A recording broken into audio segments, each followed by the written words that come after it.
guys, we're back. Chapter 6, Sorting Hat. Remember, they had just gotten there. The first years, Hagrid had taken them across the lake to that really beautiful view opening up and underneath the castle and, all that. We had that beautiful mental picture. So today, we're going to be starting, maybe finish the whole thing. It's kind of a short chapter. Chapter 7, The Sorting Hat. Okay? All right. Oh, and here it is. Always got to show you the little picture. There he is. Not really sure what's going on there, but we will see. Okay.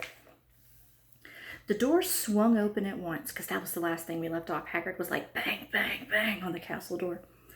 So the door swung open at once, and a tall, black-haired witch in emerald green robes stood there. She had a very stern face, and Harry's first thought was that this was not someone to cross. The first years, Professor McGonagall, said Hagrid. Thank you, Hagrid. I will take them from here. She pulled the door open wide. The entrance hall was so big you could have fit the whole Dursley's house in it. The stone walls were lit with flaming torches like the ones at Gringotts. The ceiling was too high to make out, and a magnificent marble staircase facing them led to the upper doors. Again, a beautiful mental picture. A room as big as a house would fit in. And the Dursley's house wasn't really that little. It was pretty big. So, this is like a really big room. And these doors and staircases inside of a castle. Whoa. A castle. I hate that I don't have a camera right here on my phone. Like right there. It's way over to the side. So whenever I look at myself, it looks like I'm looking off in the distance. I have to look down here to get you guys. I don't like this. Okay. But it's better than that noise everywhere. All right. They followed Professor McGonagall across the flagged stone floor. Harry could hear the drone of hundreds of voices from a doorway to his right. The rest of the school must already be here. But Professor McGonagall showed the first years into a small empty chamber off of the hall. They crowded in, standing rather closer together than they usually would have done, peering about nervously. Peering is another way for looking around nervously.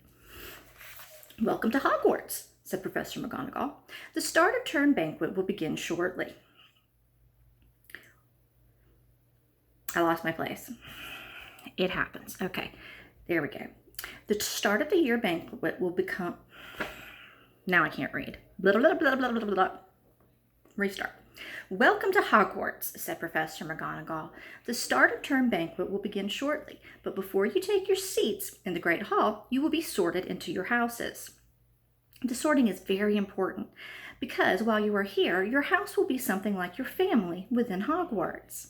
You will have classes with the rest of your house, sleep in your house dormitory, and spend your free time in the house common room.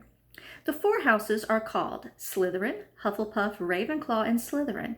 Each house has its own noble history, and each has produced outstanding witches and wizards. While you are at Hogwarts, your triumphs will earn house points, and any rule breaking will lose house points. At the end of the year, the house with the most points is awarded the House Cup. A great honor. I hope each of you will be a credit to whichever house becomes yours. The sorting ceremony will take place in a few minutes in front of the rest of the school. I suggest you all smarten yourselves up as much as you can while you are waiting. Now, she doesn't mean like make you smarter up here. She means like, fix your shirt, make sure your hair looks good. Ron doesn't have anything on his nose. Look right here. Okay. I'm smart as I can be. Like I said, she doesn't mean smarten yourself up while you're waiting.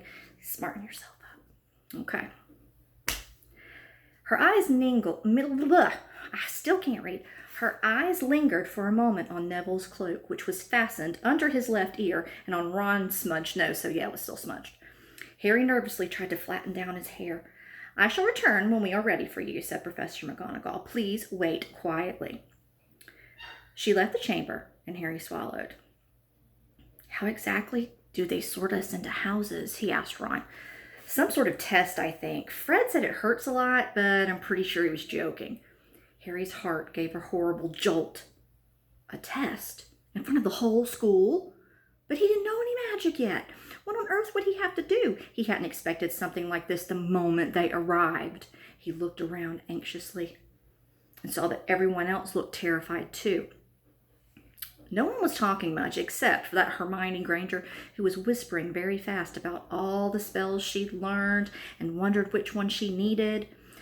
Harry tried hard not to listen to her. He'd never been more nervous. Never. Not even when he'd had to take a school report home to the Dursleys, saying he'd somehow turned his teacher's wig blue. That'd be bad. He kept his eyes fixed on the door. Any second now, Professor McGonagall would come back and lead him to his doom.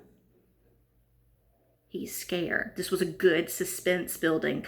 J.K. Rowling, we can feel Harry's heartbeat, pounding in his chest. He's looking around. He hears people, hears Hermione whispering.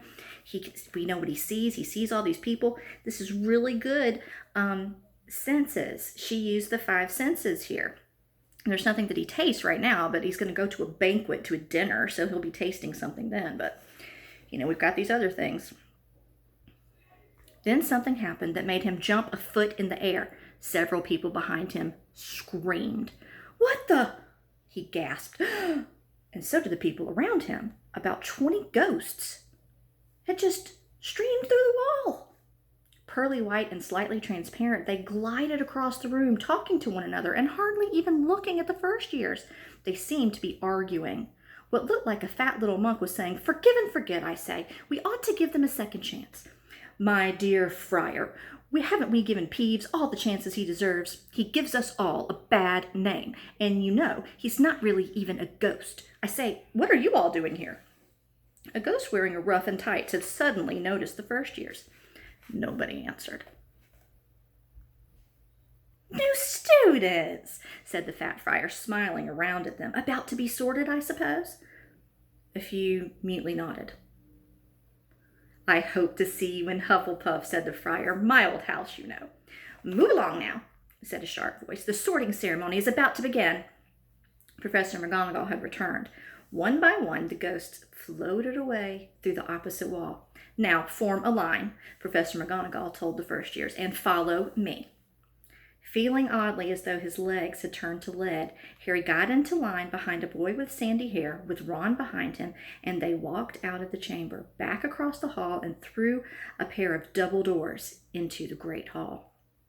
Harry had never imagined such a strange and splendid place. Okay, he'd never imagined it, so this is going to give us, we know that when he sees this great hall for the first time, he's going to explain it really well. So you need to use your mental movie. Let's make it. The hall was lit by thousands and thousands of candles that were floating in midair over 4 very long tables, while the rest of the students were sitting. These tables were laid with glistening golden plates and goblets. At the top of the hall was another long table where the teachers were sitting. Professor McGonagall led the first years up there, so that they came to a halt in a line facing the other students, with the teachers behind them. The hundreds of faces staring at them looked like pale lanterns in the flickering candlelight. Dotted here and there among the students, the ghosts shone like misty silver. Mainly to avoid all of the staring eyes, Harry looked upward and saw a velvety black ceiling that was dotted with stars. He heard Hermione whisper, "It's bewitched to look like the sky outside. I read all about it in Hogwarts history." It's hard to believe that there was a ceiling there at all, that the Great Hall just didn't simply open up into the heavens. Harry looked quickly down. I keep mixing my words up today, boys and girls. It's bad.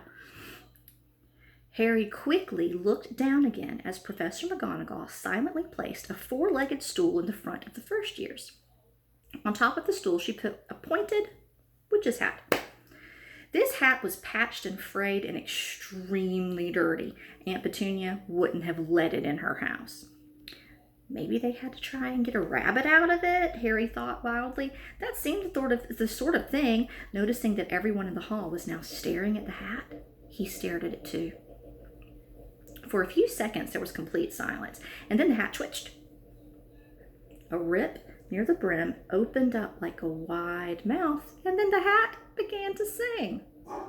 Now, I'm not going to sing. I'm just going to read it. It looks like a poem. So right here, we can tell this looks different than that. It's a different text feature. So I can tell that this is written in stanzas, and it's probably going to rhyme a little bit. I'm not going to sing. But the hat's singing. Oh, you may not think I'm pretty, but don't judge on what you see. I'll eat myself if you can find a smarter hat than me. See, it rhymes. You can keep your bowlers black and your top hat sleek and tall, for I'm the Hogwarts sorting hat and I can cap them all. Figurative language there. There's nothing hidden in your head the sorting hat can't see, so try me on and I will tell you where you ought to be. You might belong in Gryffindor, where dwell the brave at heart. Their daring nerve and chivalry set Gryffindors apart. You might belong in Hufflepuff, where they are just and loyal. Those patient Hufflepuffs are true and unafraid of toil. Or yet in wise old Ravenclaw, if you've a steady mind, where those of wit and learning will always find their kind. Or perhaps in Slytherin you'll make your real friends. Those cunning folk use any means to achieve their ends. So put me on, don't be afraid, and don't get in a flap. You're in safe hands, though I have none, for I'm a thinking cap. The whole hall burst into applause as the hat finished singing its song. It bowed to each of the 4 tables and then became quite still again. So we've just got to try on the hat? Ron whispered to Harry. I'm going to kill Fred. He was going on about having to wrestle a troll. Harry smiled weakly. Yes, trying on a hat was a lot better than having to do a spell, but he did wish they could have tried it on without everyone watching. The hat seemed to be asking rather a lot. Harry didn't feel brave or quick-witted or any of it at the moment. If only the hat had mentioned a house for people who felt a bit queasy, that would have been the right one for him. Professor McGonagall now stepped forward holding a long roll of parchment. When I call your name, you will put on the hat and sit on the stool to be sorted, she said. Abbott, Hannah. A pink-faced girl with blonde pigtails stumbled out of line, put on the hat, which fell right down over her eyes, and she sat down. A moment's pause. Hufflepuff! Shouted the hat. The table on the right cheered and clapped as Hannah went to sit down at the Hufflepuff table. Harry saw the ghost of the fat friar waving merrily at her. Bones, Susan, Hufflepuff, shouted the hat again, and so Susan scuttled off to sit next to Hannah. Boot, Terry, Ravenclaw! The second table from the left clapped this time. Several Ravenclaws stood up to shake hands with Terry as he joined them. Brocklehurst Mandy went to Ravenclaw too, but Brown Lavender became the first new Gryffindor, and the table on the far left exploded with cheers. Harry could see Ron's twin brothers catcalling. Bulstrode Millicent then became a Slytherin. Perhaps it was Harry's imagination after all he'd heard about the Slytherins, but he thought they looked like an unpleasant lot. He was starting to feel definitely sick now. He remembered being picked for teams during gym at his old school. He always was the last one to be chosen, not because he was any good, but because no one wanted Dudley to think that they liked him. Finch Fletchley Justin, Hufflepuff. Sometimes Harry noticed that the house shouted out the house at once, but in others it took a little while to decide. Finnegan Seamus, the sandy-haired boy next to Harry in line, sat on the stool for almost a whole minute before the hat declared him a Gryffindor. Hermione Granger. Hermione almost ran to the stool and jammed the hat down eagerly on her head. Gryffindor! Shouted the hat. Ron groaned. Ugh. A horrible thought struck Harry. As horrible thoughts always do when you're very nervous. What if he wasn't chosen at all? What if he just sat there with the hat over his head for ages and ages until Professor McGonagall jerked it off his head and said that there had obviously been a mistake and he better get back on the train? When Neville Longbottom, the boy who kept losing his toad, was called, he fell over on his way to the stool. The hat took a long time to decide with Neville. When it finally shouted, Gryffindor, Neville ran off, still wearing it, and had to jog back amid gales of laughter to give it to McDougal Morag. Malfoy swaggered forward when his name was called and got his wish at once. The hat had barely touched its head when it screamed, Slytherin! Malfoy went to join his friends, Crabbe and Goyle, looking very pleased with himself. There weren't very many people now. Moon, Knott, Parkinson, then a pair of twin girls, Patil and Patil, then Perk, Sally Ann, and then at last, Potter, Harry. Harry stepped forward, And whispers suddenly broke out like little hissing fires all over the hall. Potter, did she say? The Harry Potter? The last thing Harry saw before the hat dropped down over his eyes was a hall full of people craning to get a good look at him. Next second, he was looking at the black inside of the hat. He waited. Said a small voice in his ear. Difficult, very difficult. Plenty of courage, I see. Not a bad mind either. Oh, there's talent. Oh, goodness, yes. Such a nice thirst to prove yourself. Now, that's interesting. Where should I put you? Harry gripped the edges of the stool and thought, not Slytherin, not Slytherin. Not Slytherin, eh? Said the small voice. Are you sure? You could be great, you know. It's all there in your head, and Slytherin will help you on the way to greatness. No doubt about that. No? Well, if you're sure, better be Gryffindor! Harry heard the hat shout the last word to the whole hall. He took off the hat and walked shakily toward the Gryffindor table. He was so relieved to have been chosen and not put in Slytherin, he hardly noticed that he was getting the loudest cheer yet. Percy the prefect got up and shook his hand vigorously, while the Weasley twins yelled, "We got Potter! We got Potter!" Harry sat down opposite the ghost in the rough he'd seen earlier. The ghost patted his arm, giving Harry the sudden horrible feeling he just plunged it into a bucket of ice-cold water. Here he could see the high table properly now. At the end nearest him sat Hagrid, who caught his eye and gave him a thumbs up. Harry grinned back. And there, in the center of the high table, in a large gold chair, sat Albus Dumbledore. Harry recognized him at once from the card he'd gotten out of the Chocolate Frog on the train. Dumbledore's silver hair was the only thing in the whole hall that shone as brightly as the ghost's. Harry spotted Professor Quirrell, too, the nervous young man from the Leaky Cauldron. He was looking very peculiar in a large purple turban. And now there were only 3 people left to be sorted. Thomas Dean, a black boy even taller than Ron, joined Harry at the Gryffindor table. Turpin Lisa became a Ravenclaw, and then it was Ron's turn. He was pale green by now. Harry crossed his fingers under the table, and a second later, the hat had shouted, "Gryffindor!" Harry clapped as loudly as the rest as Ron collapsed into the chair next to him. "Well done, Ron. Excellent, Percy Weasley," pompously said Percy Weasley, pompously. That's hard to say. Across Harry, as Zambini Blaze was made a Slytherin.